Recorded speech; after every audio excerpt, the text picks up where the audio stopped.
everyone. Welcome back to The Fire You Can't Put Out. That's pretty quick. So here's another week, and once again we have Leo from Liberal Spokane join us tonight. Hey, what's up, Leo? Good evening. Yeah. Well, man, hey, Leo. We have a lot of technical problems tonight, so it doesn't make sense because Skype is no longer free for me because I do subscribe to Skype Premium now. So I can call and yell at them, probably not a good idea anyway. So, okay, let's get a couple of things over with quickly. It's the housekeeping stuff. We have a Facebook page. It's at facebook.com/TFYCPO. Say it again, is www.facebook.com/TFYCPO, which stands for The Fire You Can't Put Out. The Fire You Can't Put Out. What's going on? Are we all going to say it? We got some feedback there. That's okay. All right. So, and then we have a email address, tfycpo@gmail.com. Say that again, is tfycpo@gmail.com. So talk to us, and if you have stuff that you want us to cover, let us know, and we'll do our best to not mess it up. So, all right. So everybody is here. So let's launch right into. It's kind of we do pre-show prep, and we do talk amongst ourselves during the week. And when we presented a couple of things that we want to talk about, I'm like, man, this is one heavy show. So here we go. So the first topic for tonight is, of course, anybody? Sequester. All right, the sequester. You guys are freaking me out. You don't have to say it at the same time. Okay. Sorry. So we're just excited. It was kind of fun, though. Well, can somebody maybe give a little bit of background in terms of what this thing is? Melvin, I think you should go for it. Well, these are automatic cuts that were okay. Well, so back a couple of years ago, when Obama was trying to push through their investments, he was trying to push through some investments and some. He wanted to raise some revenue, right. and he wanted to cut unemployment. And the Republicans go, "We are not going to do that unless you give us all these cuts that we're asking for," because to the Republicans it means when you cut the money, that means that things are going to grow and get better. So they came to an agreement with the White House, and I loosely call it that because what it was John Boehner went to the president with a list. And according to John Boehner, got 98% of what he wanted. Now, part of that was the sequester, which is an automatic across-the-board cut. Right. This is no different than the fiscal cliff, which wasn't a real thing. It's another self-inflicted wound brought to us by the Republicans because they really honestly think that when something like this happens, that people are going to automatically blame the president because whenever they or Fox or any of the right-wing blogs talk about news stories, what's going on, what's going wrong, they automatically point at the president and they go, it's him. Right. So those cuts are going to take place 1 week from tomorrow, and they're going to be absolutely devastating. Right. They're going to cut the military. Here's the thing. I live in Portland, Oregon, and we actually have Fleet Week coming up in a couple of months, right. And the Blue Angels are also going to be making a visit here, and they're going to, they fly over the sky and all that. Now, we just found out today that Fleet Week might not happen because if the sequester goes through, they're not going to bring the ships into Portland, and the Blue Angels aren't going to come here either. So. Well, and now that's just a small thing because, quite honestly, that's our entertainment. Right. But it's going to furlough millions of people. It's going to, the homeless support is going to be gone. Right. There's certain education programs going to be cut. There's going to be a plethora of stuff that. See, I just earned my English points for today. There you go. Leather. That was very nicely done. There's so many things. I mean, it's so many things that we can't even list them all that will be cut. Well, here, let me try. Right. Give us a couple ones. Income for all federal employees would be cut by 10%, which is already on top of the freeze that they're suffering from right now.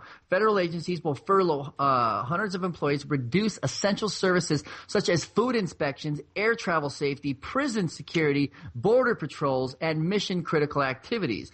But the private sector is also going to suffer because over the next year alone, the sequester spending cuts would be split equally between defense and domestic cuts. Now, not everyone that works in defense is a part of the military. I mean, there's lots of private people that are. It'll reduce personal earnings of the U.S. workforce by over $100 billion and cost the economy more than 2 million jobs. Right. $3 billion cut out of federal funding for education, which will affect 30 million children. 900 from the budget for the Social Security Administration, survivors benefits, disability insurance, supplemental security income. It's a pretty lengthy list. It's a pretty nasty thing that we're facing. Yeah, it's going to cut 1,700,000 senior citizens off of Meals on Wheels care. It's going to furlough 800,000 private Department of Defense contractors.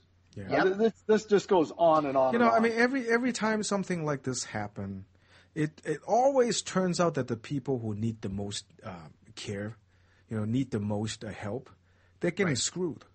I mean, I don't see, let's pick a rich guy's name, Forbes. I don't think he would suffer because of the sequester, right? No. But you know what? Somebody who is like counting on this, however little money to get by, that person's going to get screwed by this.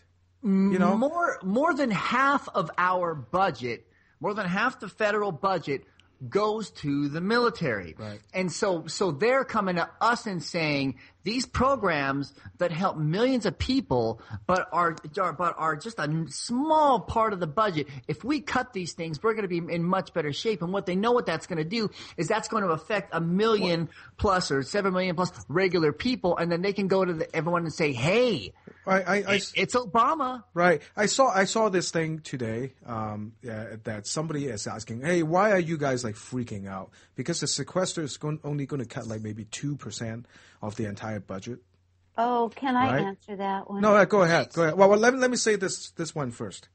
Then you know what? Why is it so hard to raise a little bit of tax, on the richest people in our country? If it is like 2%, if you're saying that, why are you freaking out? Because there's just not that much money. Well, you know what that means? That means on the flip side, it's actually not a big deal if we raise taxes a little bit on the richest of the rich, right? So, Angela, sorry. Angela, go ahead. Well, okay.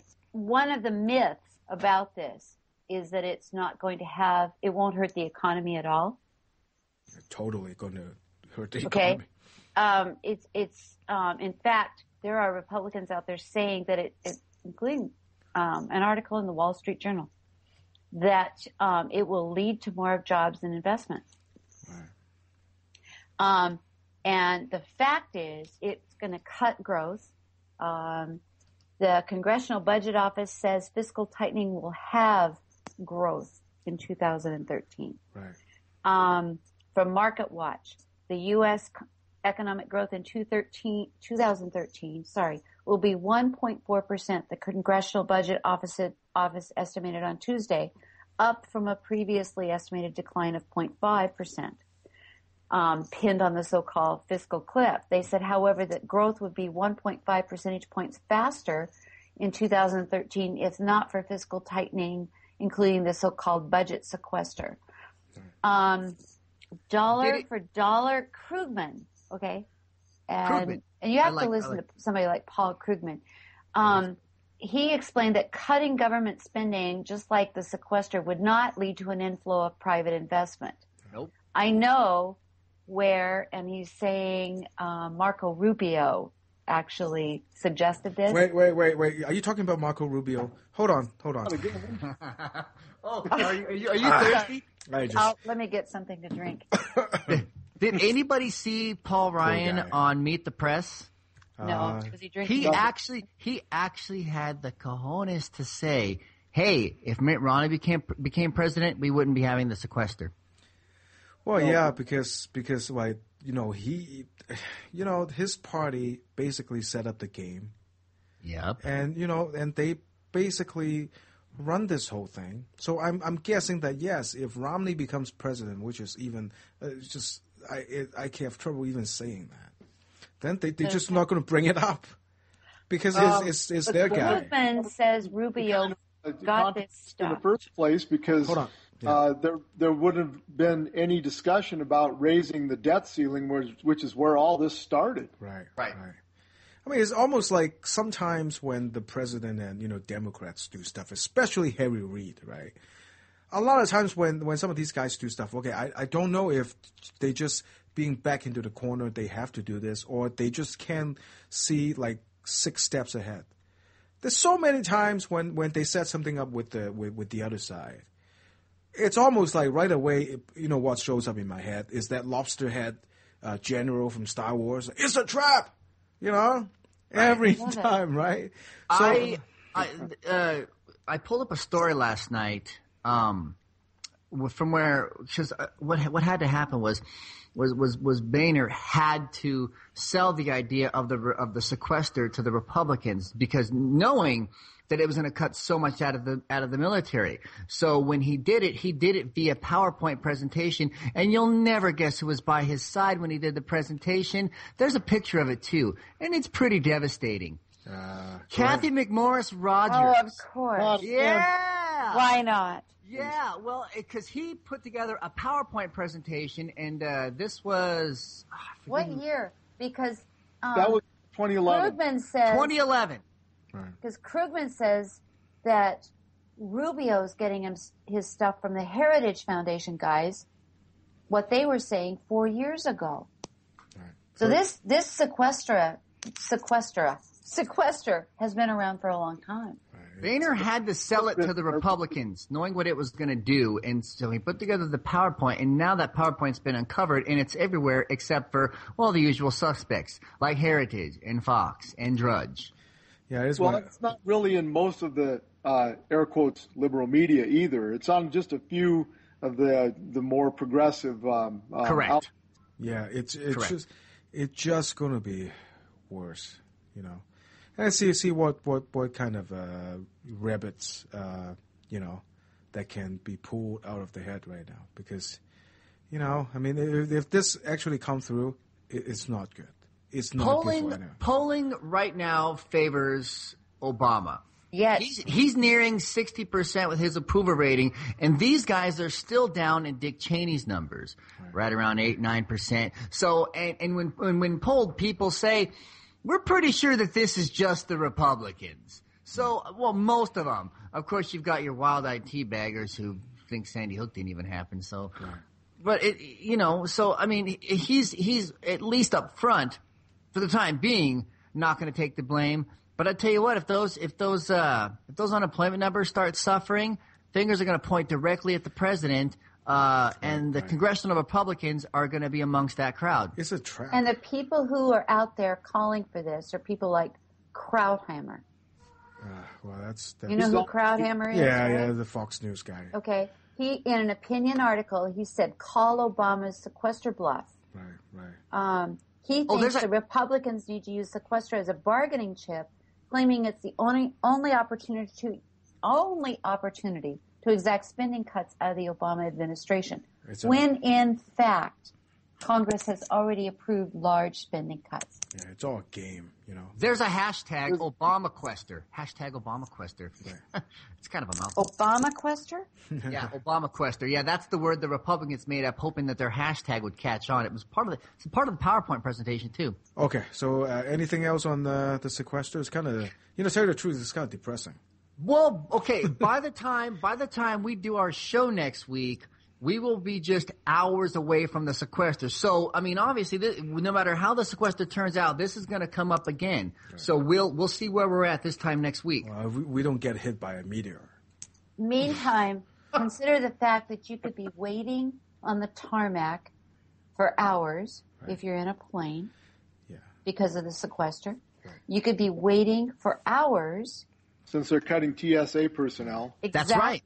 Right. You could be waiting for hours in the line for security. Right. And then this from Tom Hartman today. Okay, Tom Hartman said his show called the air traffic control people. Right. The air traffic controllers won't even talk about it till next Wednesday. So there's something going on there where the air traffic controllers don't want to play their hand yet. Right. With less food inspections, it's putting the health of the entire nation at risk. Right. Yes, all of this so that they can get unemployment cut again, all of this so that they can get more tax cuts for it's the most disgusting thing I've ever seen. And no, I have to say this. If we had a liberal media, they would be covering this. We don't. Nobody with any clout or a camera or a microphone or a pen, nobody is covering this. I call BS on that whole liberal media crap. Well, no, it's not the liberal media. I mean, you got MSNBC that is like slightly slanted forward, but that's nighttime opinion program. If you watch, they've got Morning Joe in the morning, and then when they do their news all day, and then the breaking news is, right, CNN just let go to Soledad O'Brien, I think. Yeah, they took her out of a regular and Soledad O'Brien pretty much is the only one on CNN that has a lot of fight, Leo, why'd they kill Soledad? What happened? Soledad O'Brien. Yeah. That's the one thing they really had going for them, and their corporate masters just reined them in. Well, I mean, there's you can see, right, on Facebook there's always video with Soledad O'Brien questioning, really going after. If not daily, at least 2 to 3, 4 times a week, she's confronting somebody for things that they've said and calling them back to task. Right. And the thing is, a lot of times right now, I mean, I got to say, yes, we are progressives or liberal on our side, but I got to say, people who are not making sense recently, most of them are Republicans. So if you go after people who doesn't make sense, chances are you're going to go after a Republican. It's not a partisan. It's not a partisan thing. It's not a partisan thing to say that either, because they can't even figure out what they want to do. They can't get their teabaggers under control. They're drawing Hitler mustaches on Rove because apparently he's now a socialist Marxist Kenyan too. How in the world did that happen? Yeah. Well, let me say this, because a lot of times, I'm pretty sure it's easier to demonize the government, because sometimes when you think of the government, you would think of something that is unpleasant right away. And they like stuff like food, Food and Drugs Administration. When people think about government, they don't think about that kind of stuff. They would think about the person, the TSA, the really annoying TSA guy who keep poking you at the airport. Or the guy at the DMV or Congress. They don't think about all these other things. So they're like, well, let's cut the government. They would they would direct people to think right away, the TSA people who are bugging you, that kind of stuff, without really telling you the entire story, as in, well, what about food safety? What about national parks? What about, departments that fix the bridges and all the roads and all that? Yes, I understand there are a lot to think about there. But, go ahead. All those agencies have been cut so far that they don't have funding for enforcement people. They don't have people in the field to go out and actually do inspections. Right. So that's why our infrastructure is falling apart. That's why our food supply is so unsafe. Right. That's, the reason for a lot of these things that we're hearing about, the shortfalls. It's just the funding for the enforcement is not there. Right. And here's the other thing. Okay. There was a bit of flack in the last week about federal employees, including members of Congress, getting a 0.5% point raise in pay. Right. And there was a lot of discussion on this on Facebook and other social media about, Congress doesn't need a raise and so forth and so on. That was for all federal employees. Right. And most federal employees do not even approach what Congress is making. No. And if you put this into perspective, the raise for members of Congress was $900 a year. So if you put that in perspective for the guys way down on the pay scale. Pay scale. Thank you, Melvin. Of course. Then it doesn't amount to much at all. And Tom Hartman brought up the point today that, this sequester is one way for the Republicans to push back against that and say, hey, you know what? We're not going to hire these people back either full time at the federal level once we get to sequester them and have them be furloughed. What is it, 22 days a year? Right. Yeah. And Tom Hartman said that is a real problem. That is really something that we all should be thinking about, is really what's the underlying agenda for doing that. Well, and it's really the wrong time to do it, because we all know that the per capita number of government employees as compared to the general population has pretty much never been lower than it is right now. Oh my That's God. right. That's We've right. really cut it.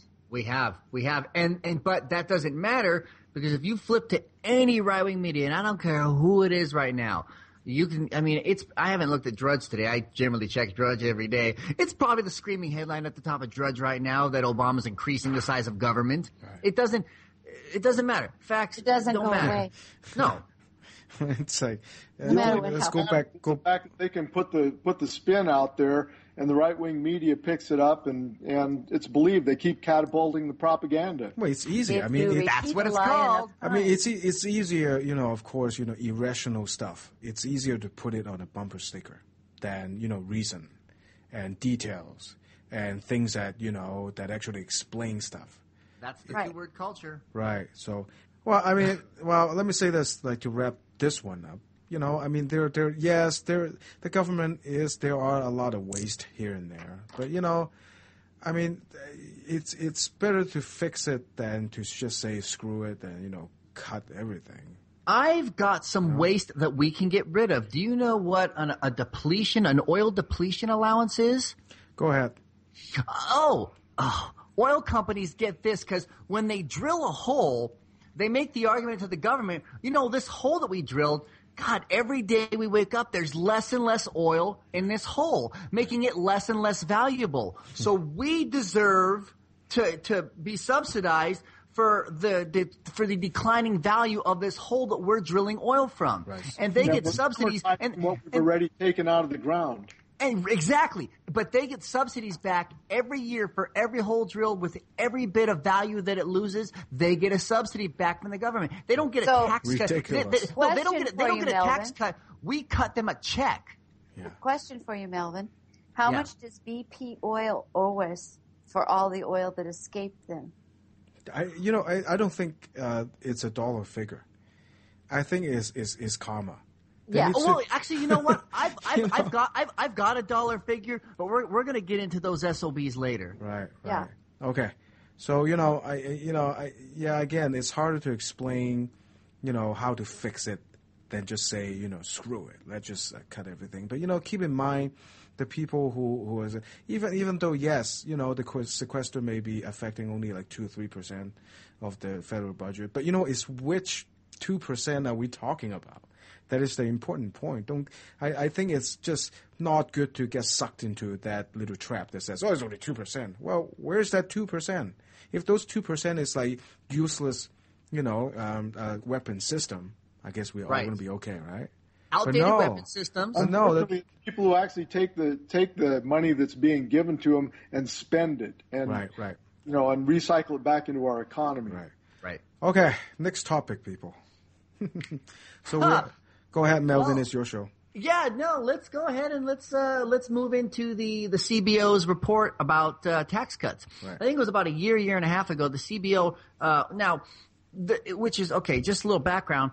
The Congressional Budget Office. Right. Anytime anybody wants to drop a bill, they give the details to the I'll call them the bean counters and the eggheads over at CBO. They're nonpartisan. Yeah. They just work with numbers all day. Right. And they do a lot of projections. So whenever there's a bill about to come up, they'll go to the Congressional Budget Office and they'll crunch all the numbers. They'll hand it back, and then they'll go to Congress and they'll say, these are the numbers. Well, somebody finally asked them to crunch the numbers on the Republicans' tax cuts, and they came back and they said, not only does it not create jobs? It actually kills jobs and encourages sending jobs overseas. Now this came out last year, and the Republicans just went ape-ass. They went crazy. They go, that's not true. Now, with the Congressional Budget Office, both Democrats and Republicans, whenever they get a good report back from the office, they'll hold it up and they'll say, this is my report from the CBO, and it says it's good. You know, it says this bill is good or that bill is good. And so they both use it, and they both go, yay, CBO, except when the CBO does not tell them what they want to hear. Right. And that's exactly what's happened right now. So the Republicans took on the CBO last year, and the CBO goes, look, we're just a bunch of number crunchers. We're just nerds. We're just nerds. Leave us alone. It's okay. This story kind of died out, but it's come back again because, of course, the story's gaining some traction, so the Republicans are taking on the CBO again, saying, no, they're full of crap, they're lying, it's a bunch of liberals that work over there. Of course exactly. It is. Of course it is. Since when are accountants known to be, liberals? Well, I understand. They are under the Bush administration. Well, I'm sure they are, but, since when are they it's like vegans? They are like a bunch of vegans. Here's the thing. The 10 most regressive state tax systems. Have you guys seen that report? No, but I'm sure Oregon is not on it. Now, hold on. You know what? Not only are we not on it, but Washington is at the top of it. Oh, man. Yeah. Listen to this. Listen. That makes sense. Listen to this. The taxes as a percent of income on the poorest 20% and the top 1%. I'm just going to give you those two numbers. Right. Washington is number one. The poorest pays 16.9%, while the top 1% pays 2.80%. Right. Alabama is at the other end of the list with their poorest paying 10.2 and their richest paying 3.0. We've got, with respect to both the poorest and the top 1%, we've got the most regressive. Washington's at the top. Florida's number two with 13.2 for the poorest, and then 2.3 for the top. But Washington wound up at the top, and that blew my mind. Sales tax is up to 9% now around here in the state of Washington. So well, I buy so much stuff in Oregon, I forget. Right, you live there. That's why. The reason for that is that all of our state revenues, the lion's share of them are based on sales taxes. Right. There's no state income tax. Are definitely regressive and just and they hit the lowest earners the hardest. Right. I mean, we also have. Go ahead. We also have that thing called the B&O tax. Yeah. Which, as a former small business owner, is based on your gross, not your profit. Yeah. It's based on your gross. There's always the argument that, it's fair. Sales tax is fair because I am paying 9%. Bill Gates is paying 9%, so that's fair. You know what? Come on, man. That's an old debunked. That 9% is probably 4 to 5% of our total income, and Bill Gates is like 0.00001. The GOP's idea for what they want to pass right now is they want to pass what's known as a territorial tax system, which would permanently exempt U.S. corporations from paying taxes on profits they make overseas. So the Congressional Budget Office came back and said such a system would result in increasing incentives to shift business operations and reported income to countries with lower tax systems. Have you guys heard about the Cayman Islands? There's a building. There's one building in the Cayman Islands that houses 18,000 U.S. corporations. One building, probably no bigger than my house, houses 18,000 U.S. corporations. Right. So there must be like a fourth dimensional gateway in there. Right. All you need to do is get on Mitt Romney's yacht. Right. I mean, I just read this thing the other day. Facebook pay no tax. That's right. It's not just Facebook. A Carnival Cruise. Most of the large corporations pay no taxes. Most of them get rebates and tax credits. Right. Carnival Cruise. That ship that that went into all kinds of problems. Week without toilet or food. Right. That's it's registered in the Bahamas. Right. And I heard someone try and pin that on Obama, by the way. How is that? How does that work? I'm not sure how they were trying to do it. I quit reading. Okay, I'm sorry. Get to that? Well, let's try. Let's see if we can figure that one out. No, that's too crazy. I bet you that Meteor in Russia is his fault too. Right. I'm sure it is. And the one that almost hit us. You know what? The crazy theory out there is like, the Meteor. Somebody slowed down the video. I mean, this has nothing to do with anything. Go ahead. But I don't want this tonight is all about like, tax and money. That's kind of boring. But somebody slow down that video. Yeah. And says, and then flip the color and all that. They're saying that that's actually a space aircraft getting shot down. Because they were like, well, there's another piece of another piece of fire that came from the behind and hit that main piece, right? And then that main piece started blowing up. So if you watch the video from the guy who took it from the car, right? From the car, yeah, that's the video because in Russia, they have higher litigation over insurance than we do even here. Right. So people have car dash mounted cameras in their cars. Right. Yeah. I looked at that. There's no way, Kevin. There is no. It's kind of a fun thing. It landed in a frozen lake. I mean, there's evidence of it, right? Have they pulled it out of the lake yet? They pulled up a bunch of it broke up. Doing analysis on it now, and all the preliminaries say, it's space rock. Come on. Right. Yeah. Speaking of which, right? Meteor actually hitting something, hitting people, hurting people. That's actually pretty rare. There's always like meteor rocks, little pieces of rocks that come down from space, right? But the chance of getting hit by one is like very small because it's a lot of times you get burned up in. How does this become like a science and space show suddenly? Is that my fault? I don't know. This is Science Corner. It's fine. It's Science Corner. My favorite time of year is August when you can go out and watch the meteor showers. Right.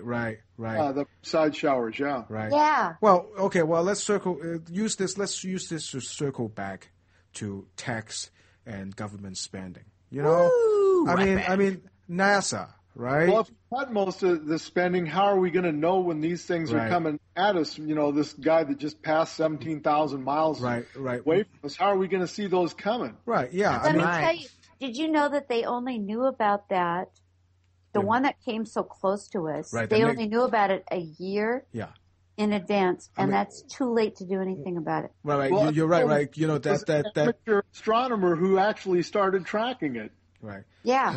Well, what Angela was talking about is, that meteor that came down. We don't know about that one. It just came down, right? And just happened at 12 hours later. About 12 hours later, there's an asteroid that passed through very close to Earth. I believe the number is about 72,000 miles. Well, it got as close to some of our orbiting satellites. It got inside of the orbits of most of our satellites. It is. So that's kind of scary. That's like in astronomical terms, that's like close. After that, there was also another one that burned up over Florida. Right. Well, when was that, Leo? That was within 36 hours of the time the one passed by. Burned up over Florida. That's going to make some people. That's going to make some people thirsty. So. So anyway, I'm saying NASA, right? I mean, it's not sometimes, when governments spend money, and the effect of that is you can't really quantify it, something like that. I was saying that NASA, right? In 60s, 70s, and the 80s, even the 80s, when the space shuttle, it inspired so many people to go into science and inspire so many people to, man, this is crazy to say, right? Who knows? All the science fiction, all the people who are writing, Star Trek and Star Wars novels, nowadays. How many of those people actually were inspired, yes, by the Star Wars and Star Trek itself, but also the whole space exploration thing? I mean, heck, we grew up in all the products and all the technology that was spun off of that program. Right. Now, I grew up in Hong Kong. Man, space shuttle when we were kids. That's the thing, That's right. That's the thing, and that's like, okay, this is like, again, weird to say, right? But that's extend the goodwill. That's kind of like kind of even a spiritual ambassador of the U.S., right? Stuff like that. You can't quantify that. So, Leo, where were you? Yeah. Where were you on the night of the moon landing? Well, on the night of the moon landing, I was actually in Vietnam. You were in Vietnam. Wow, man. Oh, my God. Right. And I think our listeners need to know when Woodstock was taking place. Right. Yeah. I think our listeners need to know Leo is a veteran. Leo is a hero. Right. Yes, Leo's a hero. So, man, I wasn't there during the moon landing. Hey, no, but I was in front of my television set watching that moon landing. Right. That was the most amazing thing. Sorry, I think Melvin and I have nothing to add there. You guys are dating yourselves. We are. How old I really am. I was sitting in school listening to a school-wide broadcast when John Glenn was orbiting the Earth. I was getting my tonsils out. Well, that's like that's like the Mercury. That's like go way back. My tonsils hadn't even begun developing. Well, he'd circled the Earth 3 times. Yeah.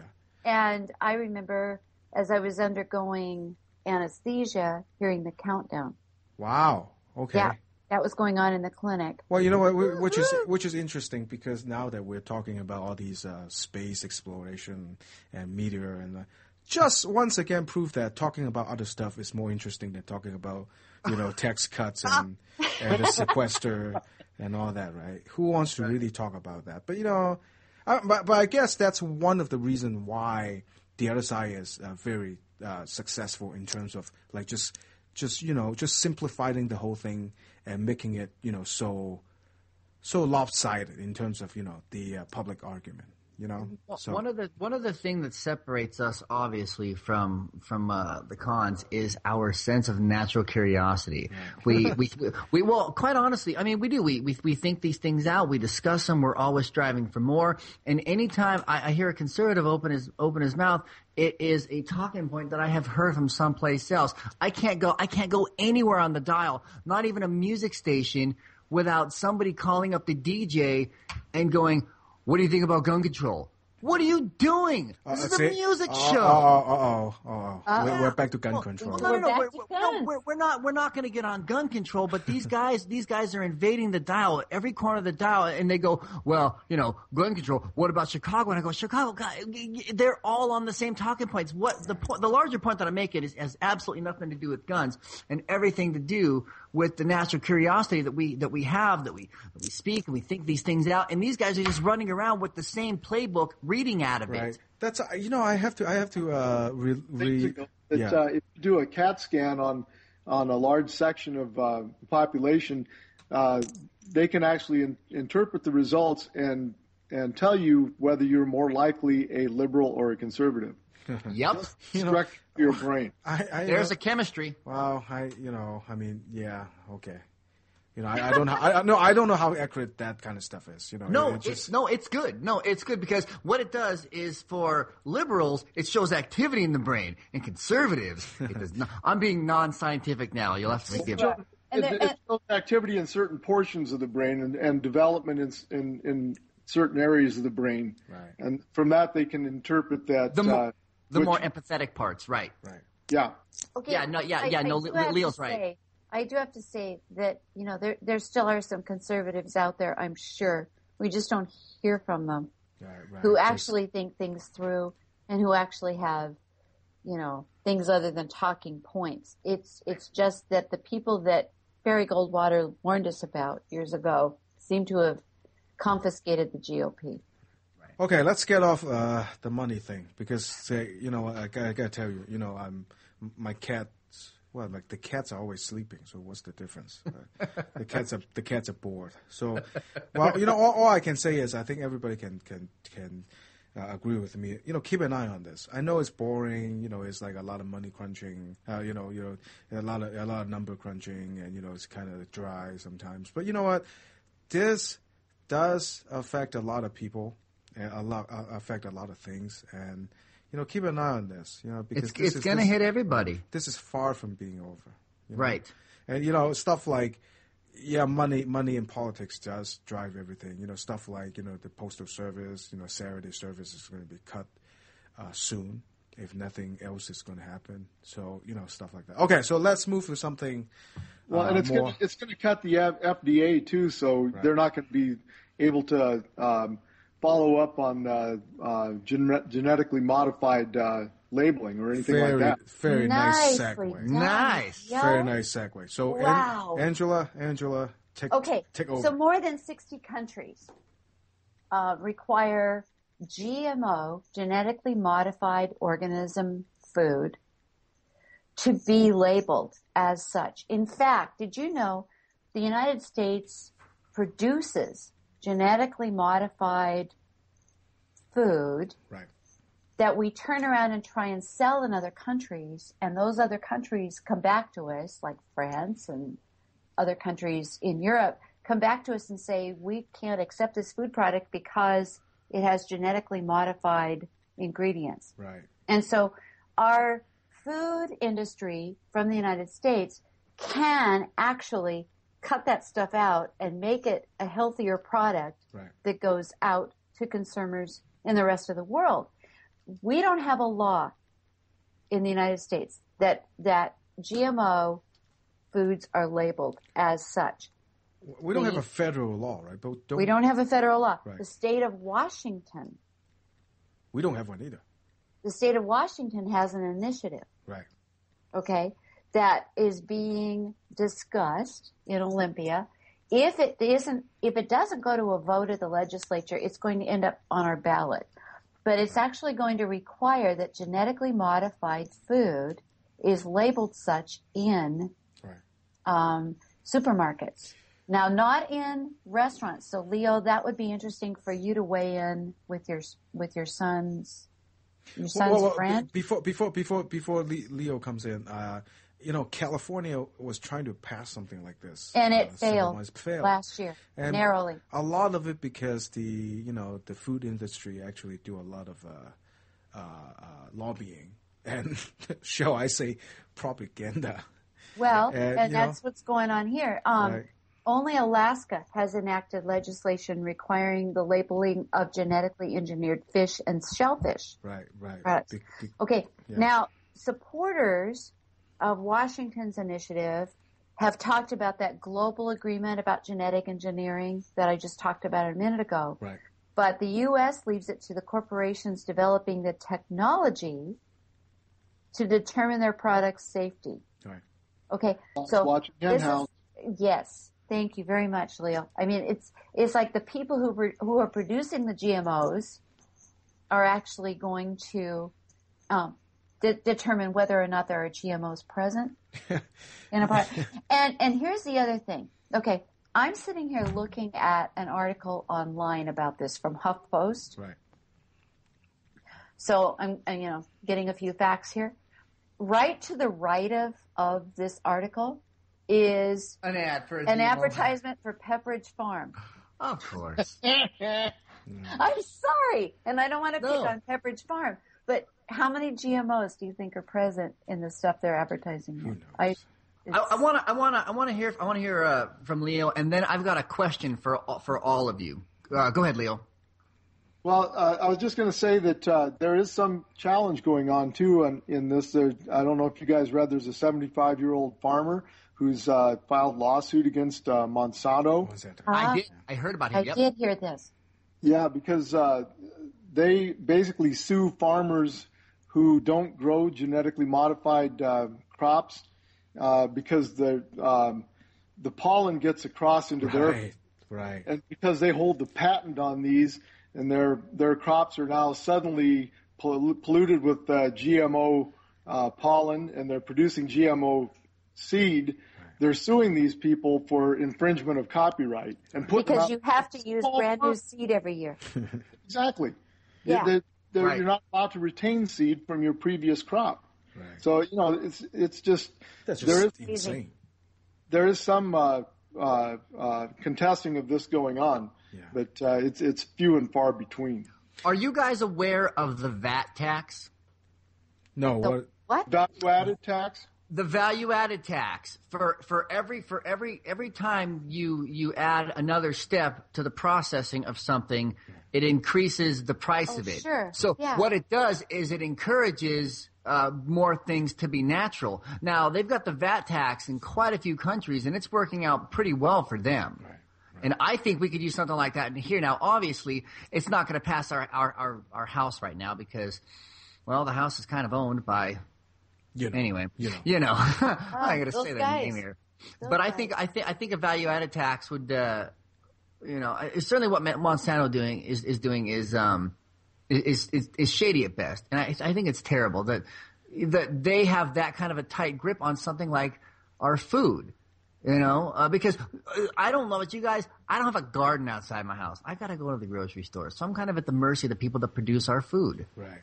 I mean, a lot of times, too, this argument can go crazy. We're not talking about, in terms of genetically engineer, we're not talking about, so one of these days suddenly, you open up, you cut open a papaya, an alien is going to come out and go into your stomach, That'd be cool. It's not. There's a real danger in that if something's genetically modified, right. And you just happen to have a peanut allergy, right? Yes. Exactly. How do you know there are peanut genetic material in the soybean that you're eating? Right. Yes. And, they're just talking soy. about they're just talking about how they're going to change the pattern of how the plant is going to grow, that kind of stuff. So, and I'm glad Leo brought up soy because right. soy products are one of the biggest offenders for genetically modified food. Right. Well, that's because Monsanto controls, I think it's over 90% of the soy market now. Wow. Well, that would make sense. Right. Which is the opposition to this that has come up in testimony at the legislative level here in Washington State. Right. One of the most outspoken opponents is an attorney who represents, oddly enough, companies who produce food. Right. So what a surprise. Probably. Yeah, what a surprise. He says it's going to open the door for litigation attorneys who will be, get this, roaming the supermarkets looking for things that aren't labeled. There's always that, right? No. It's the fields. They don't have people roaming the supermarkets right now, but they're already roaming the fields and taking samples from the fields, testing them, and then if they find something that Monsanto has patented, they sue the hell out of that farmer. There's just like something so wrong here. That's what those farmers trying to sue them for. It's going all the way to the Supreme Court. Right. Yeah. Just okay. Let me just be honest and tell everybody I'm a vegetarian, and because I'm a vegetarian because of a lot of reasons, but there's certain things that just seems wrong to me in terms of karma. Let's go back to that word, or in terms of like animal rights, as in we Monsanto mostly they do plants, they do corn, they do different they push genes in plants to make it grow faster, slower, or that plants that have built-in pesticide, something like that. Right. But certain genetic engineering is also going on with things such as, say, salmon, fish. There's a report not too long ago. I think it's maybe last month that they're introducing a newly genetically engineered salmon. Frankenfish. Right. And the newly genetically engineered salmon can grow like maybe I think the number is maybe 50% faster than the actual salmon. Now, whether or not we're going to go all sci-fi and says that Korean movie with like the monster. You release something into the wild, and then it will just grow, all Jurassic Park. What's wrong with us tonight? Or what's wrong with me tonight? These salmon are incapable of spawning. Right. And then whether they do spawn. Well, yeah. Whether we want to go down that road to go crazy on sci-fi, that's another thing. But that's just wrong. You don't even have to get sci-fi. Factory farming as a whole. Right, factory farming, exactly. Now, my wife brought this up to me when we first got together, and when she said it to my face, I said, "You are crazy." She said, think about it. Cows have no natural place in the world. All we do is grow them for food. They don't roam wild. They cause tons of pollution, both with when they do their, they let gases go. And then, of course, all the waste that they create when they're alive. And then, of course, all the waste that's created when we make food out of them. She goes, they don't thrive naturally in the wild. There's really all we do is eat them. There's really no point to having them. And I went, Right. But then I thought about it and I went, oh my God, she's got a point. Yeah. Yeah. So that's That's kind of our point. that's the kind of stuff. And, well, I think neither of us are genetic engineers, in this sense. I am not. Right? No, not capable. But I grow a little garden in the backyard. right. But from what we have read, and I'm sure between the four of us, we've read a lot of stuff. Yep. It's hard to predict what's going to happen once you release something like this into the wild. So and like the like the Frankenfish will never be released into the wild, but we all know different. It's gonna somehow It's going to get out. Like the Monsanto situation there. Okay, there's one field that has that's growing genetically engineered. Is it wheat or something? And then that or corn. Corn is a big one. Yeah, and then the pollen is going to fly over. Monsanto corn from being grown in the country because they're so fanatic about their consumption of corn and the fact that it's one of the main staples of their diet that they're not going to allow it. Right. My wife and I just got done watching a documentary it's actually on Netflix right now. It's a series from the Discovery Channel, I believe, and the series is called How It Works. And the very first episode is about corn. Right. Blew my damn mind out of my head. Just I could not believe the things I was hearing about corn. As we might as well, as long as we're talking about food, we might, Let me try this on with everybody. Thanksgiving we eat turkeys. There's something so wrong about that whole turkey farm thing. Turkeys, wild turkeys, they don't look like farm turkeys. No, they don't. And wild turkeys, they basically. Oh, I know. They basically feed the farm turkeys, keep feeding them. They every day the farm turkeys they are like almost having a heart attack. Yep. They don't move very well. What kind of life is that? No. What kind of life is that? And chicken farming has been that way for years. Right, chicken. You go to. Can we mention them? Yes. You go to Costco. When they have the big oven roasting rotisserie chicken, right? Every chicken looks the same. How can that happen? And every chicken has like a lot of meat in it. That doesn't happen in the wild. It's barbarism at its best. I can't even think because I have been a vegetarian for a while. I haven't eaten any kind of meat for a long time. So it's so wrong. It's yes. I'm sure there are other elements like the environment. I think meat production is actually very bad for the environment. Kevin, yeah, absolutely. Right.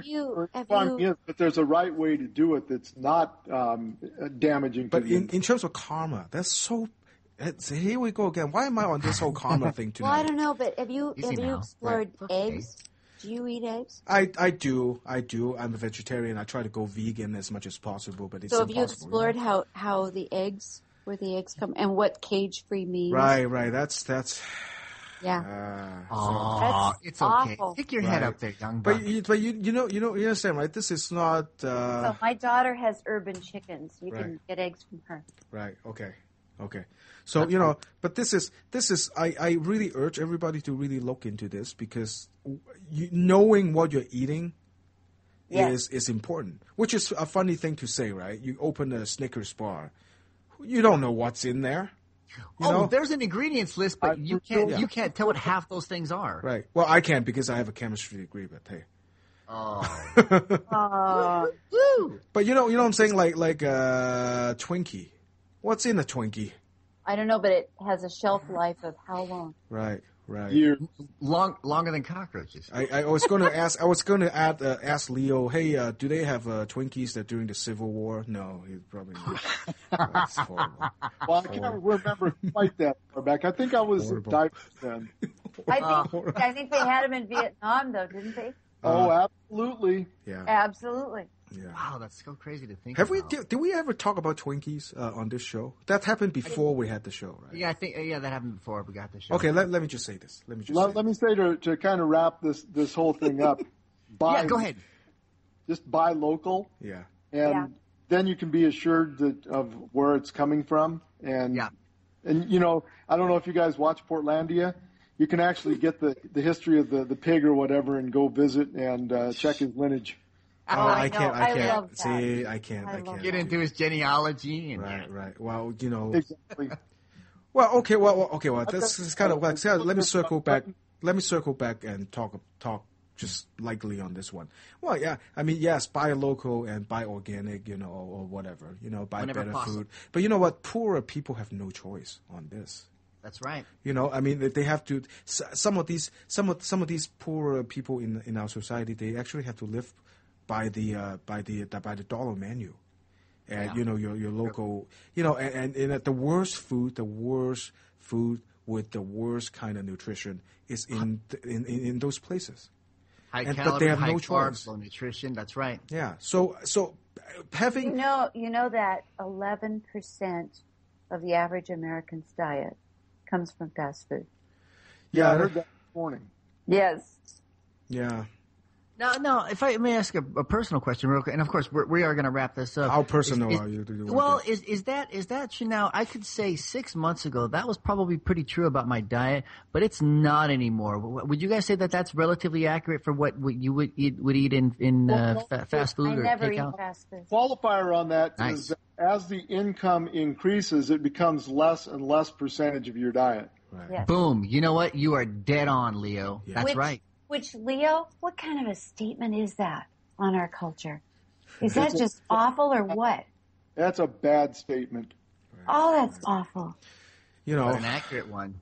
Yeah, Nice. it's a vicious cycle. I mean, if you're poorer and you eat bad food, then you're prone to have more health problems. That's right. Then you would have like no insurance. Spend this $3 or $4 a day on food. You go buy that dollar menu. That's the only thing you got to eat. That's right. And then you can't, because you're poor, you can't afford health insurance. Then you're going to have prone to go to the ER if something happens. That's going to burden the system even more. It's a vicious cycle. You need to when you fix a vicious cycle, you need to like go boldly into the middle and says no. You need to fix it by something like a minimum wage or something like that, which of course didn't get a clap from Paul Ryan, right? So anyway, so don't even take me there. Again, let's keep an eye on this GMO thing. I hope the state of Washington would just take the lead on this one. More statement on that as well. We were talking about it all started with the labeling. I heard the other day that the labels that we have in the stores on our foods now are about 90% inaccurate. The information that's contained on those is nowhere close to what you're actually getting. The other thing I'll add is if you're looking at buying a food product that comes from an animal. Right. So let's talk about cows for a second. Milk, butter, cheese, what have you, okay? If that cow was fed genetically modified food, the milk, the cheese, and the butter do not have to be labeled GMO. Exactly. Right. That's good. That's something to think about. Get Too. really complicated. So, okay, let's move from food to how about a little bit of entertainment. A local story here. Here's the thing. The Knitting Factory in Spokane, which is a concert venue. It's a concert venue. 1,200 seat, I believe. Right. That's correct. They do. 1,200 seats. 1,200 seats. They do a lot of dance club, a lot of rock, a lot of hip hop. They generally have something going on just about any night in Spokane. Now, they came in. The Reverend Horton Heat scheduled. Yeah, they came in, I believe, right around 2003 or 2004, and Spokane really didn't have very many good concert venues around that time.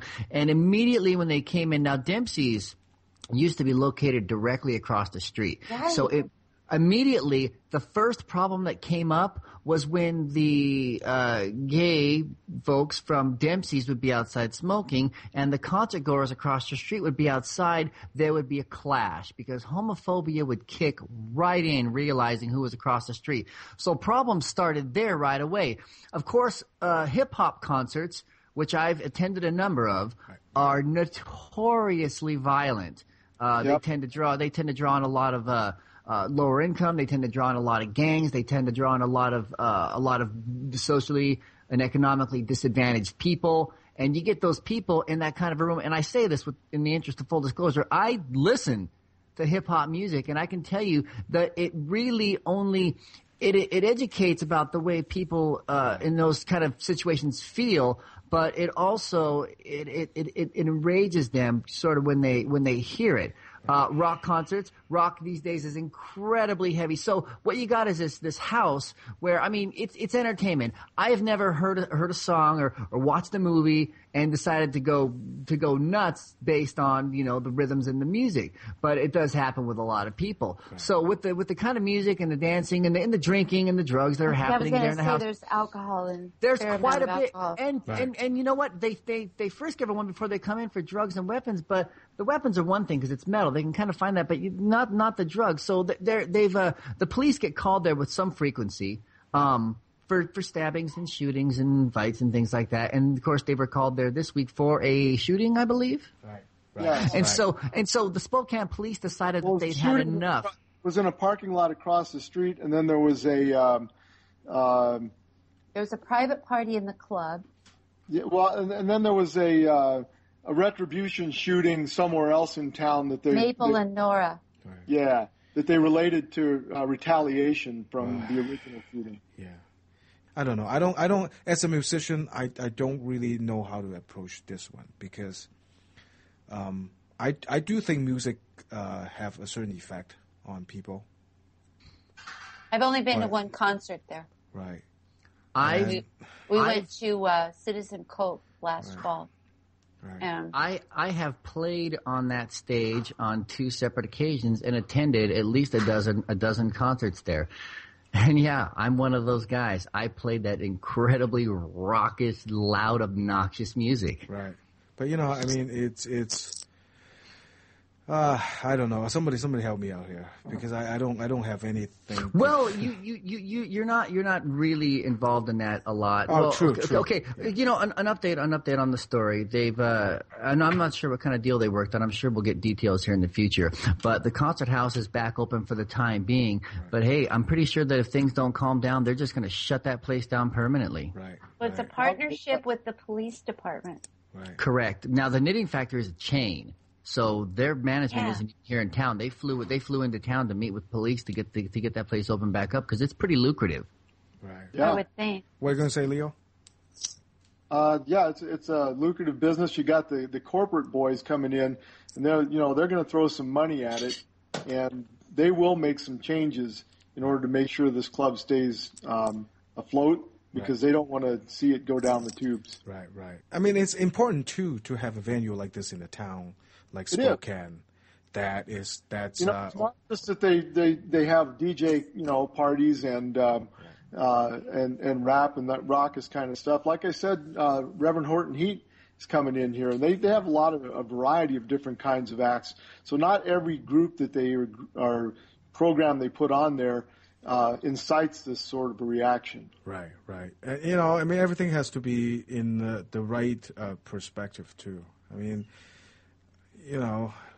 that's like I'm again going to the pie in the sky area here, right? But our whole culture needs to change, as in, the thoughts and action has to be more, well thought out. You know what I'm saying? Cause, I think so. Because you feel angry, you feel certain emotion. That doesn't mean you have to act it out, But of course, I mean, it's. Am I being judgmental a little bit here? I guess I don't think so. But let's put a neat little bow on this. Yeah.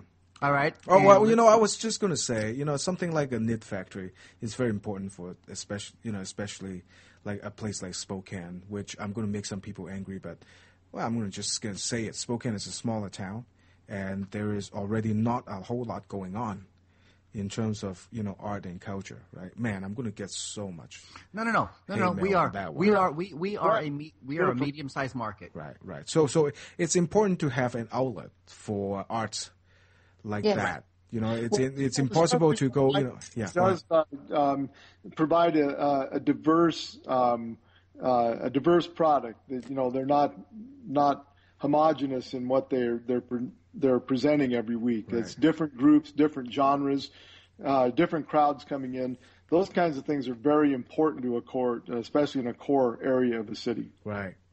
Well, but then the other thing is, you're saying that the knitting factory is actually a kind of a is that a franchise? Can I call it a franchise? It is. Right. Yeah. There's some of the worry there is. I've heard something like, the Gorge. It's losing a lot of business because of another concert venue that run by some corporation in Western Washington that's taking a lot of artists and people away from the Gorge. One of the thing is local stuff is important because every piece of local culture would have a different would be a little bit different, and there's a little bit local color in it that a franchise or a nationally run thing might not have, and because it's such a better business. It can, for whatever reason, can be cheap. Things can be cheaper. They can pay artists more, and and the local stores are starting to disappear. A lot of that little nuances is going to disappear with local places going. Well, it also sucks some of the money out of our economy as well. Right. Those dollars are going back to corporate headquarters. Right. So anyway, the Cayman Islands. So anyway, Melvin, you're gonna wrap this up, right? I'm going to wrap it up in a neat little bow. Okay, it is now wrapped up. And as we always like to say about this time, on to the next one. Right. It's time to do DMs. Right. Who wants to go first? Somebody go first.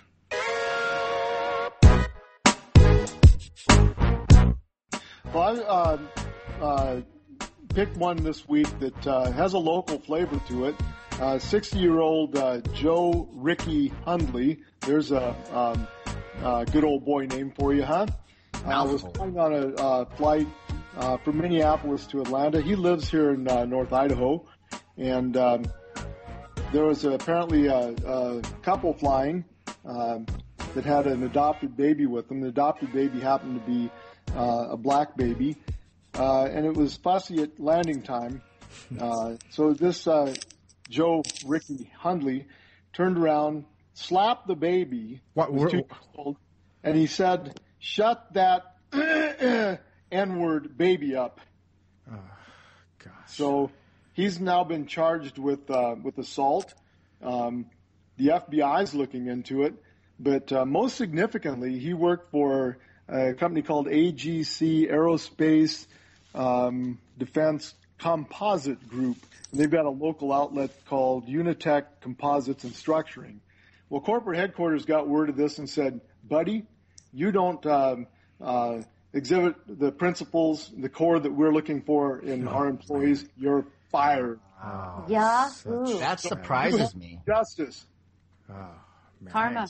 There you go. No, but just like 2013, right? This happens. Wow. Okay, slapping a baby. Well, it's Northern Idaho. Of course, he used that word.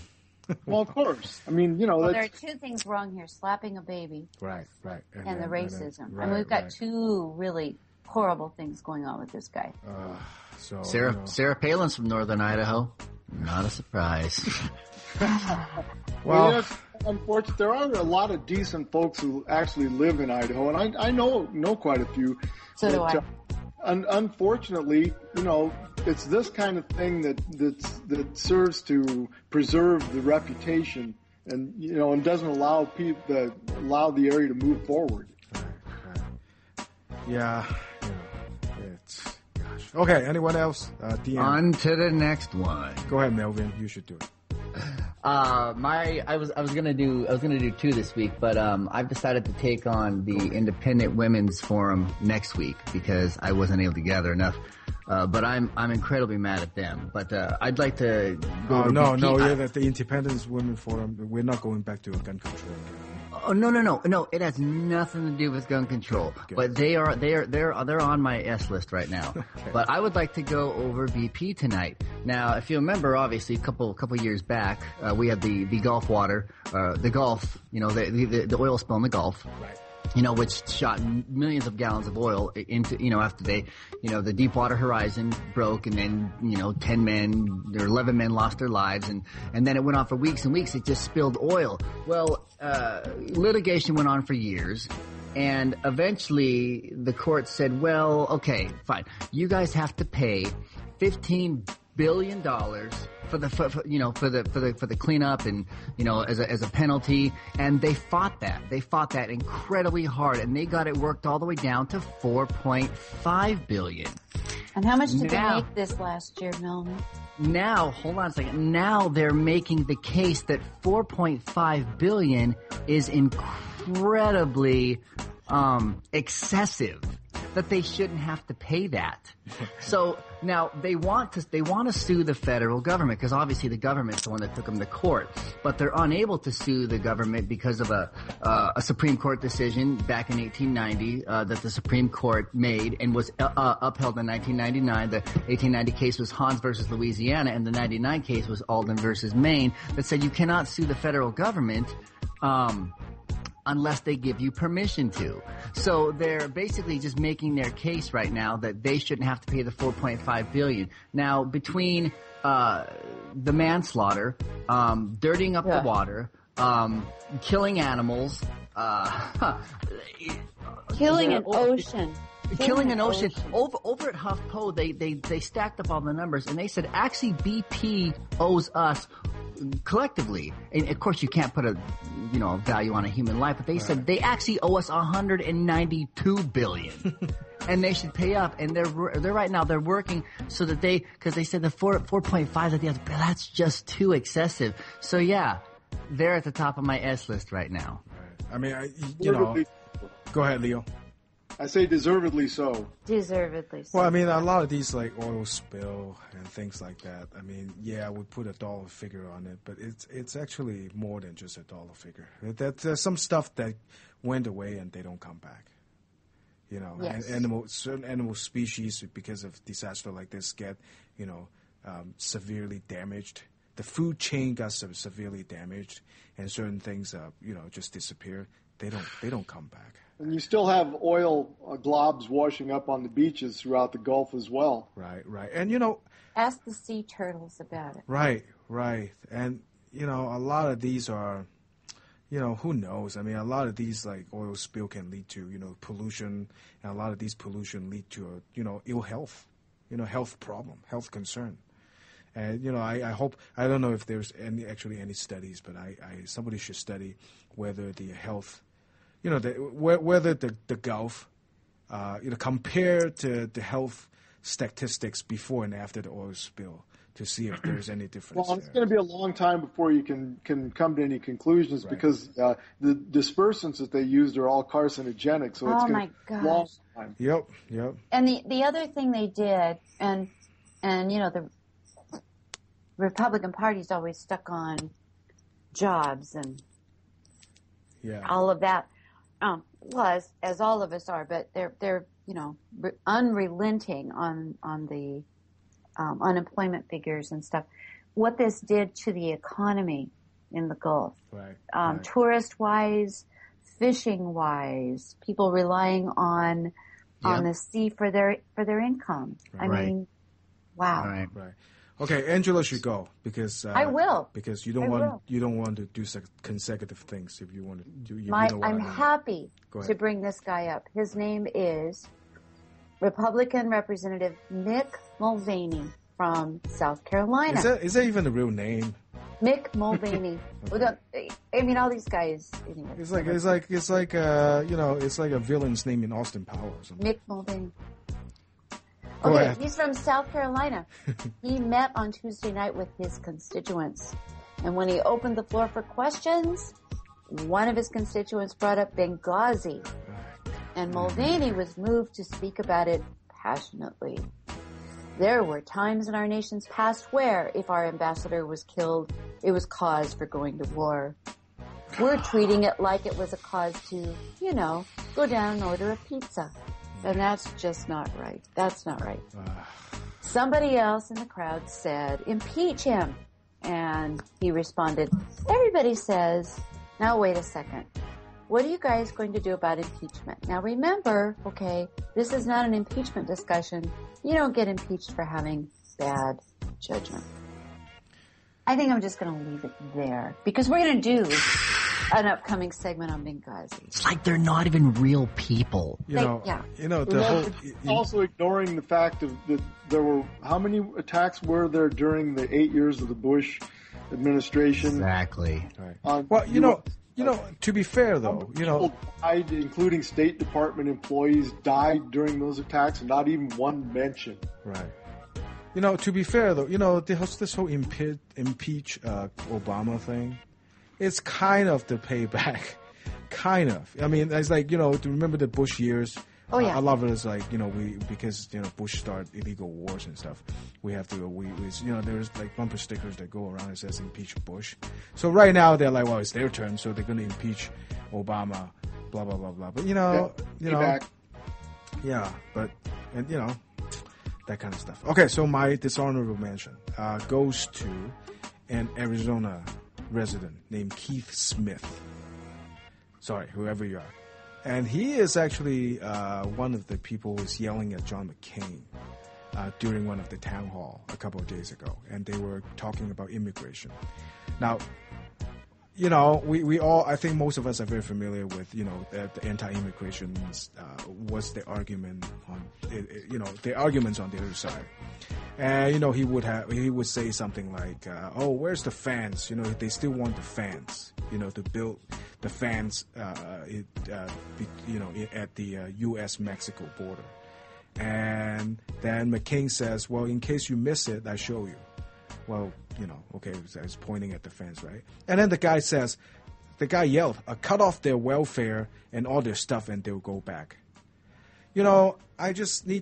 I'm wondering if, these guys can have some kind of a reality check because this whole immigration thing, you can't fix it with just cutting stuff off because these people are already here. I'm pretty sure I talked about this before, but these so-called quote-unquote illegal immigrants or illegals, it's like really derogatory term for you. It is. They're already here. They're already part of us. They're already doing stuff that, quote-unquote ordinary Americans wouldn't do. Right. So they're already part of this infrastructure. They are already part of Americana. So, the only way to fix this really is to legitimize their existence in this country so they can come out into the light, so to speak, and legitimately be part of this country. Because they already is part of this country. It doesn't make any sense to me if you make them not even second class. They're like third or fourth class.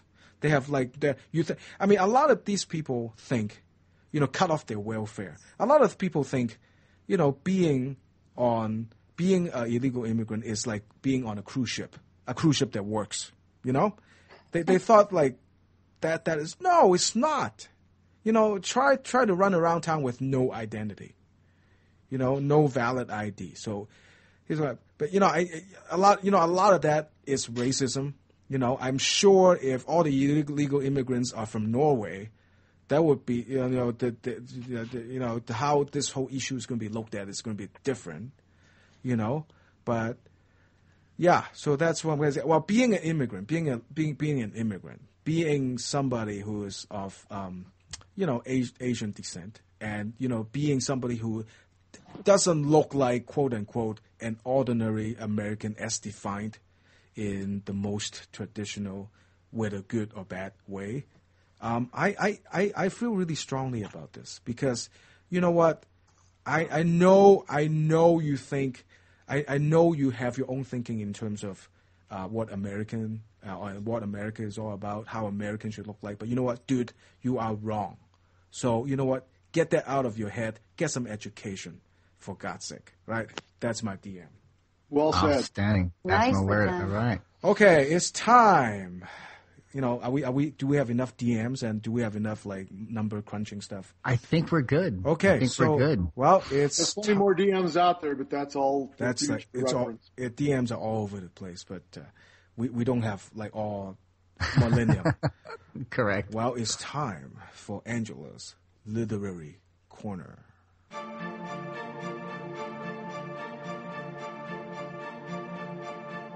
Welcome, everybody, to the Literary Corner. And tonight, I want to take you back 50 years. 1963. Betty Friedan. Are you there? Some of you weren't here. Were you there, Melvin? I wasn't there. No, I wasn't. Some of you weren't here. Okay. You're just children. Okay. Betty Friedan, The Feminine Mystique, was published 50 years ago this week. The Feminine Mystique was the work that got the whole ball rolling on feminism. Wow. What do you know about feminism? Are you asking us? This book focused not on political proposals, but it actually was focused on transforming women's personal consciousness. And the whole focus of feminism all this time has been the underlying focus, that the personal is political. Conventional wisdom in 1963 was that women could not have a successful career and be fulfilled as wives and mothers. That, get this, normal women, according to psychologists and psychiatrists, exceeded or renounced, actually, all aspirations outside the home, because then they could actually be in touch with their real feminine need for dependence. The University of Michigan in 1962, so just before this book came out, actually did a study showing that 2/3 of their respondents felt that the man of the house should make most of the important family decisions. As recently as 1977, I have to say one of my daughters was born in 1977, 2/3 of Americans believed that it's much better for everyone if the man is the achiever outside of the home and the woman takes care of the home and family. By 1994, 2/3 of Americans had rejected that idea. Here's where it really gets interesting. Feminism was never really meant to address whether or not a woman has a choice to work at home or work outside the home, but instead was meant as a movement that should pull together the sexes as equal and talk about gender equality and justice at the same time. The two arguments have been that defining feminism as giving mothers the choice to stay at home assumes that their partners have the responsibility to support them. So that not only denies the choice given to fathers, but it presumes that, there is this feminine, masculine role playing we should be doing. Right. It also, emphasizing choice is central to feminism,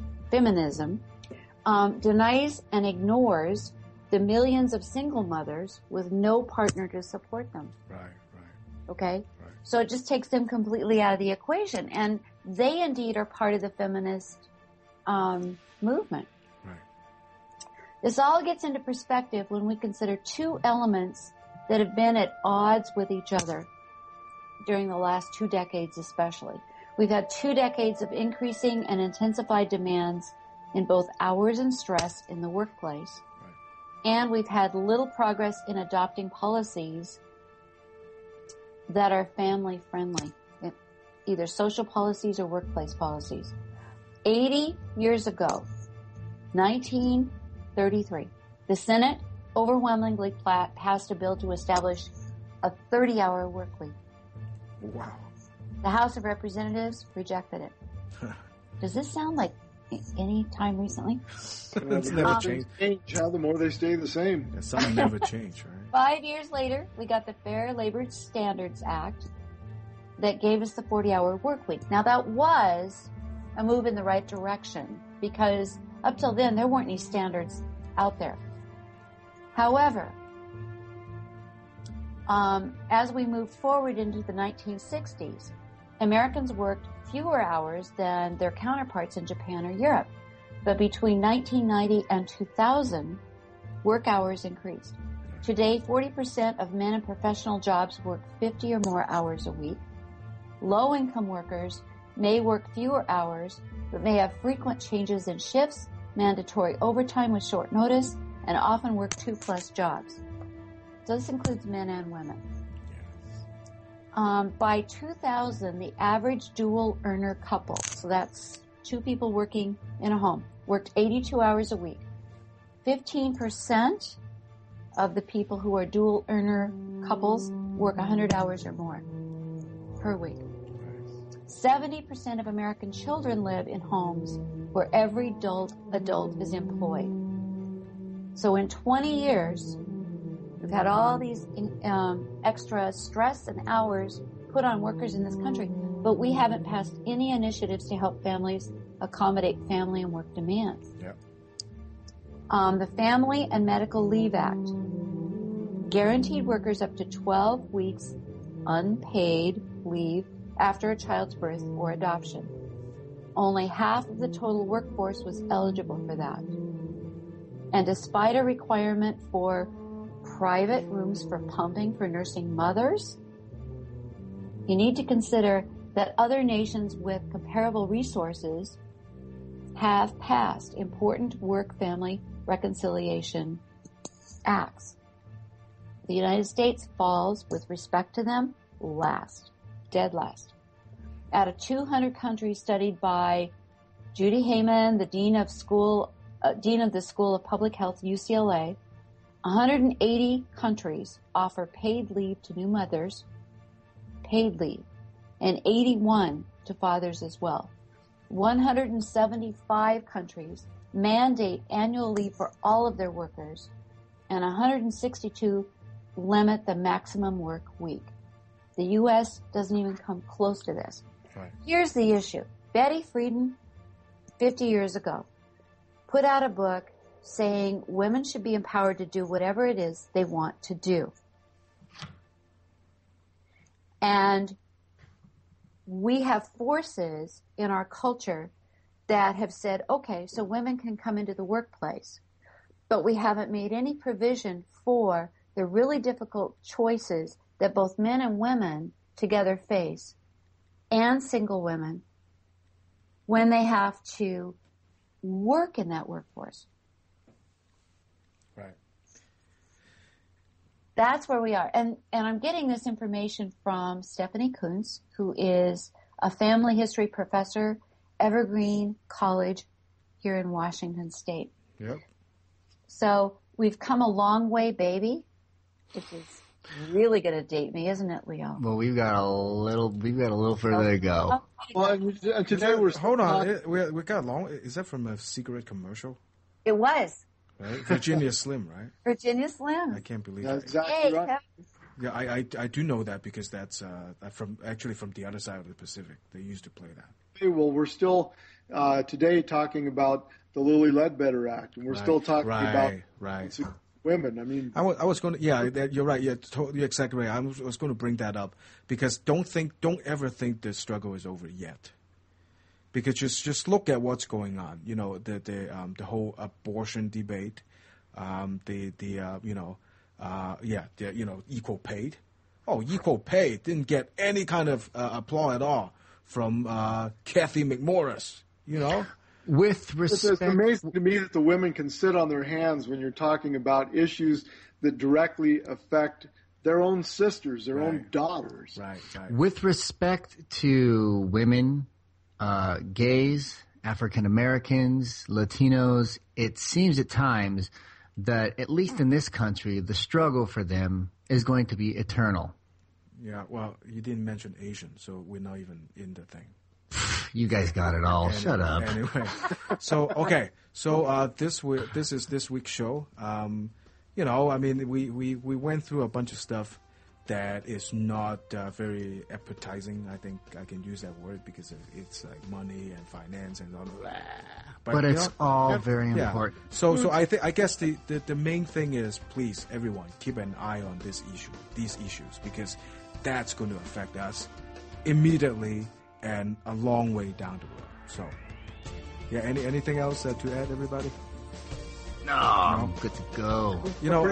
Wraps things up. Yeah, let me ask you one question, everybody. Do you know what spreads space Lyme disease? No. Lunatics. Talk to you later. All right, good night.